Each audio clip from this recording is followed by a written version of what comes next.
आज की क्लास में हम कल की क्लास में जो पढ़ चुके हैं उसको आगे से कंटिन्यू करेंगे। और कल की क्लास में हमने पढ़ा था ऑर्गेनाइजेशन क्या होता है, ऑर्गेनाइजेशन का मतलब क्या होता है, ऑर्गेनाइजेशन का नेचर क्या होता है, ये हमने प्रीवियस क्लास में देख लिया है। आज की वीडियो में हम देखेंगे कि मैनेजमेंट क्या है। और मैनेजमेंट अपने आप में एक बहुत बड़ा कॉन्सेप्ट है और बहुत बड़ा टर्म है और बहुत ही इंपॉर्टेंट है आपके एग्जामिनेशन पॉइंट ऑफ व्यू से। सबसे पहले हम मैनेजमेंट की डेफिनेशन से बात करते हैं। अगर हम मैनेजमेंट को भी बात करें तो मैनेज करने का मतलब क्या होता है, किसी भी चीज़ को सुचारू रूप से चलाना, किसी भी चीज़ को मैनेज करके चलाना। ठीक है, ये हम अपने आम बोलचाल की भाषा में भी बोलते हैं। तो according to EFL Brech management एक ऐसा प्रोसेस है जिसमें आप प्लान कर रहे हैं, जिसमें आप रेगुलेट कर रहे हैं किस चीज़ को, आपके इंटरप्राइजेस यानी आप जो भी संस्था चला रहे हैं उस संस्था में चलाने के टाइम पे आप क्या कर रहे हैं, रिसोर्सेज को प्लान कर रहे हैं। आप रिसोर्सेज के साथ साथ आपको जो भी मटेरियल बनाना है, साथ साथ हमको वर्कमैन को भी यानी कि जो भी लोग काम कर रहे हैं उनको भी अरेंज करना, उनको सही तरीके से कोई चीज़ के लिए गाइडलाइन देना, उनको बताना, ये सारी चीज़ों का मैनेज करने के प्रोसेस को हम मैनेजमेंट कहते हैं। आप अपने आम बोलचाल की भी भाषा में देखेंगे, सपोज दैट कि मैनेजमेंट का मतलब है कोई भी व्यवस्था या कोई भी ऐसी संस्था सुचारू रूप से चलाना, उसको हम क्या कहते हैं, मैनेजमेंट कहते हैं। और ये मैनेजमेंट जो होता है इसमें आप ना सिर्फ प्रोडक्ट का ही हम रिसोर्सेज को ही एलोकेट करते हैं, बल्कि ह्यूमन बीइंग कब कौन काम करेगा उस वर्क फोर्स को भी मेंटेन करना होता है। इसीलिए जब हम फर्दर अगर हम मैनेजमेंट में आगे पढ़ेंगे तो हम देखेंगे कि मैनेजमेंट जो है, मैनेजमेंट की अकाउंटिंग होती है, मैनेजमेंट आपका ह्यूमन रिसोर्स मैनेजमेंट, ये सारे मैनेजमेंट के ब्रांचेस हो जाते हैं।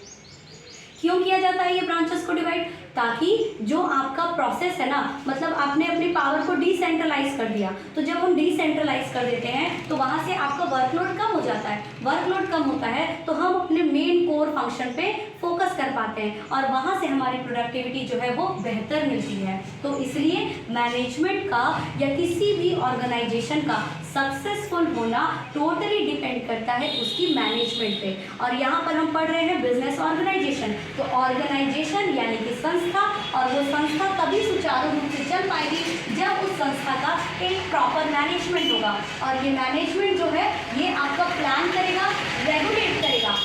सिर्फ मैनेजमेंट का काम प्लानिंग और रेगुलेटिंग ही नहीं है, बल्कि मैनेजमेंट का काम इससे बहुत फार बेटर है। जैसे एम्प्लॉयज़ को मोटिवेट करना सो दैट एम्प्लॉयज़ की जो प्रोडक्टिविटी है वो इंक्रीज हो, उनकी एफिशिएंसी इंक्रीज हो। तो जो हमारा मैनेजमेंट है ना, वो सिर्फ लोगों को लाएंगे ही नहीं, मतलब मैनेज कराने के लिए लोगों को रखेंगे ही नहीं, रिक्रूट ही नहीं करेंगे, बल्कि उनको मोटिवेट करेंगे, उनको बिलोंगिंगनेस वाली फीलिंग देंगे। और एक मैनेजमेंट को ना एक लीडर की तरह चलना पड़ता है, तभी जाकर के वो जो मैनेजमेंट है सही तरीके से चलेगा। फॉर एग्जांपल आप लोगों ने वेरियस वीडियोस भी देखे होंगे और मीम्स भी देखा होगा कि एक पर्सन है जो कि सिर्फ डायरेक्ट कर रहा है, यानी बता रहा है कि आप ये काम कीजिए, तो मैनेजमेंट तो सारे लोग पूरे इकट्ठा होकर के काम कर रहा है। लेकिन वहीं पे एक पर्सन जो कि मैनेज कर रहा है, डायरेक्ट करने के साथ साथ लीडर बन के उनके साथ साथ चल रहा है, तो वो ऑर्गेनाइजेशन ज़्यादा सक्सेसफुल होगा, ज़्यादा फायदे में होगा।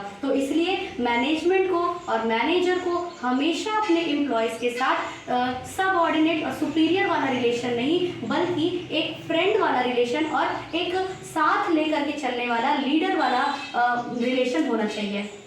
अब हम समझते हैं नेचर क्या है मैनेजमेंट का, यानी कि मैनेजमेंट होता क्या है। तो मैनेजमेंट को आप देखेंगे तो मैनेजमेंट को मतलब है कि management is science as well as art. क्यों कहा गया है, ये वर्ड अपने आप में बहुत बड़ी बात कहता है कि मैनेजमेंट जो है वो साइंस भी है और आर्ट भी है। और ऐसा कहा जाता है कि 75% मैनेजमेंट जो है वो साइंस है और 25% जो है वो आपका आर्ट है। अब यहाँ पर आपका कॉन्ट्राडिक्टरी भी होता है कि यहाँ पे 50-50 भी कर सकते हैं। अब समझना ये है कि क्यों साइंस कहा जा रहा है और क्यों आर्ट्स कहा जा रहा है और दोनों में डिफरेंस क्या है। साइंस का मतलब होता है study of, systematic study of anything, किसी भी चीज़ के बारे में अगर सुव्यवस्थित सुसंगठित ज्ञान को हम विज्ञान कहते हैं। ठीक है, या कोई एक आपका फैक्चुअल चीज़ रहता है जो एक्सपेरिमेंटेड होता है, जो कभी बदल नहीं सकता है, परवेसिव एवरीवेयर है, यानी कि साइंस का जैसे एप्लीकेशन है। जैसे हम एग्जांपल लेते हैं लेफ्ट हैंड थंब रूल का, तो वो जो है all over over world same चलेगा। न्यूटन का जो लॉ है ऑल ओवर वर्ल्ड सेम चलेगा। तो दैट इज व्हाट साइंस, जो कि एक प्रैक्टिकल पे, एक एक्सपेरिमेंट पे डिपेंडेंट है, एक प्रैक्टिकल पे पूरा निर्भर करता है। और जो भी चीज़ें एक्सपेरिमेंटेड है, साइंटिफिक है, वो कभी बदलेगी नहीं, वो स्टैटिक रहेगी। ग्रेविटी आपको नीचे की तरफ पुल करता है तो वो करेगा ही, ठीक है, ये चेंज नहीं हो सकता। तो मैनेजमेंट का भी मतलब ये है कि कुछ चीज़ें जो मैनेजमेंट है वो स्टैटिक रहेगा। इसके लिए हमको वेरियस स्टेप्स पढ़ने होंगे, जैसे हमें हेनरी फियोल के बारे में पढ़ना है, एफ.डब्ल्यू. टेलर के बारे में पढ़ना है, इनके प्रिंसिपल्स के बारे में पढ़ना है। तो ये सारे क्या हैं, ये एक फैक्चुअल चीज़ें हैं। हेनरी फियोल के 14 प्रिंसिपल्स कभी बदलते नहीं हैं। एफ.डब्ल्यू. टेलर का साइंटिफिक मैनेजमेंट का जो है वो सारी चीज़ें बदलती नहीं है।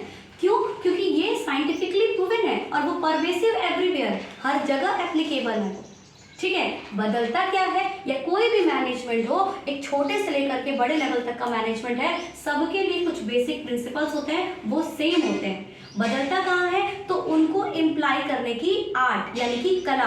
कला क्या है, कला जो है ना वो चेंज होता है। आज मान लीजिए कि आपकी, मान लीजिए सपोज दैट मुझे अर्थ बनाना है, तो मान लीजिए कभी मैंने ऐसे बना दिया, नेक्स्ट प्रैक्टिस करूंगी तो पूरा गोल बनेगा एकदम, जैसे मतलब जितना प्रैक्टिस करेंगे ना उतना आपके अंदर निखार आता जाएगा। वो क्या है, कला है, ठीक, आर्ट है।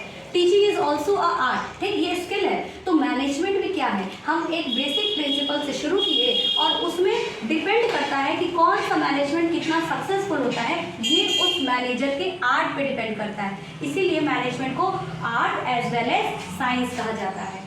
क्लियर है? नाउ नेक्स्ट है हमारा management is a profession. Profession कैसा है, तो जैसे देखिए डॉक्टर हो गया, या मैनेजमेंट के लिए आप लोग देखिए MBA करते हैं, BBA करते हैं, MCOM करते हैं, BCOM करते हैं, या वेरियस डिग्रीज ले रहे हैं। क्यों ले रहे हैं, जैसे एक आपके में आप एज अ BCOM के स्टूडेंट हैं, आप 11th-12th के स्टूडेंट हैं, कॉमर्स पढ़ रहे हैं, तो आपके में और एक नॉर्मल एक दुकानदार में क्या डिफरेंस है, वो भी तो मैनेज करके चीज़ों को चल रहा है। क्योंकि तो डिफरेंस ये आता है कि उस दुकानदार को हेनरी फियोल के प्रिंसिपल्स नहीं पता होंगे, उस दुकानदार को एफ.डब्ल्यू. टेलर के प्रिंसिपल्स नहीं पता होंगे, ठीक है। तो ये डिफरेंस आ जाता है। तो हमको यहाँ पर एक प्रोफेशन बनाना होता है, अपने अंदर उसको लाना होता है। उसके बारे में अगर हम जानेंगे तो और बेहतर तरीके से इम्प्लाई कर सकेंगे, और इम्प्लाई करेंगे तो उतना बेहतर हमारा रिजल्ट और प्रोडक्टिविटी होगा। नेक्स्ट है हमारा management is a social responsibility, और ये आज के ज़माने में बहुत ही ज़्यादा कॉमन हो गया है, क्योंकि हम किससे हैं, सोसाइटी से हैं। तो सोसाइटी के प्रति अगर हमारी कोई रिस्पॉन्सिबिलिटी नहीं रहेगी तो सोसाइटी हमको सरवाइव होने नहीं देगी, क्योंकि consumer are the king of the market. और यहाँ पर एक अच्छा प्रबंधन तभी कहलाता है जब वो सोसाइटी के लिए सोशल रिस्पॉन्सिबिलिटी को क्या करता है, टोटली फोकस करता है। एग्जाम्पल के तौर पे देखिए, जो हमारा भारत है ना, अगर हम इसकी इकोनॉमी की बात करें, भारत की इकोनॉमी यानी कि अर्थव्यवस्था की बात करें, तो ये मिक्स्ड इकोनॉमी है। और मिक्स्ड इकोनॉमी का मतलब होता है कि यहाँ पर कैपिटलिस्ट यानी कि पूंजीवादिता, कैपिटलिस्ट पूंजीवादिता और सोशलिस्ट दोनों चीज़ों की बात की गई है। यानी कि कुछ कंट्रीज है जहाँ पर सिर्फ कैपिटलिस्ट की बात की जाती है, पूंजीवादिता का सिद्धांत होता है, यानी कि वहाँ पर सिर्फ पैसे से मतलब होता है। अगर आपके देश में कोई भूखे सो रहा है, डजेंट मैटर, ठीक है। लेकिन भारत में दोनों पे फोकस करना है, हमें अमीर तो बनना ही है, लेकिन साथ साथ हमारे पास कुछ सोशल रिस्पॉन्सिबिलिटी होती है। और आप कॉर्पोरेट में भी पढ़ेंगे, आजकल ये टर्म बहुत कॉमन हो गया है, SCR, सोशल कॉर्पोरेट रिस्पॉन्सिबिलिटी। इसके बिना और इसके बिना जो मैनेजमेंट है वो सही तरीके से नहीं हो सकता।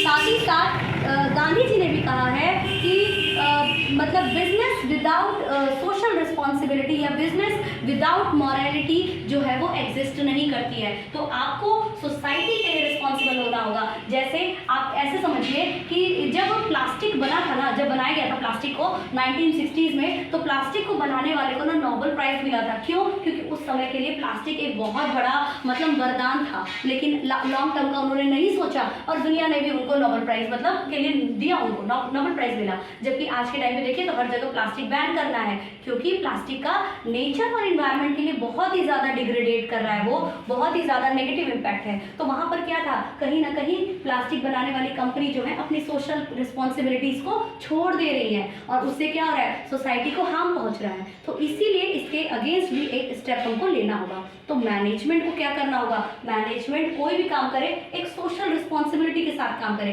क्योंकि कोई भी ऑर्गेनाइजेशन है, ठीक है, कोई भी ऑर्गेनाइजेशन है, प्रोडक्शन का हो गया, चाहे आपका सर्विस प्रोवाइडर हो गया, कोई भी हो गया, उनका काम किसको है, सोसाइटी को सर्व करना। तो सोसाइटी को सर्व करने के लिए सोसाइटी को एक रिस्पॉन्सिबिलिटी के साथ सर्व करेंगे, तब जाकर के हमारा जो मैनेजमेंट है वो दूसरों के मैनेजमेंट से डिफरेंट होगा। तो अब एक लाइन में ओवरऑल समझते हैं 2 मिनट में कि मैनेजमेंट क्या होता है। तो रिसोर्सेज को एलोकेट करके, रिसोर्सेज को लेकर के कलेक्ट करके रिसोर्सेज को एलोकेट करना, और उन रिसोर्सेज में हमारा पीपल भी हो जाएगा, प्रोडक्ट भी हो जाएगा, मटेरियल, सारी चीज़ों को एलोकेट करके इतने बेहतर तरीके से प्लान करना है कि उसको हम बेहतर तरीके से रेगुलेट कर सके, और रेगुलेट करने के बाद हमारी जो इंटरप्राइज है, हमारी जो संस्था है, वो सुचारू रूप से चल सके। मैनेजमेंट बस इतना ही है, और मैनेजमेंट को हम science as well as art कहते हैं। मैनेजमेंट हमारा एक प्रोफेशन भी है, और मैनेजमेंट के पास एक सोशल रिस्पॉन्सिबिलिटी भी होती है।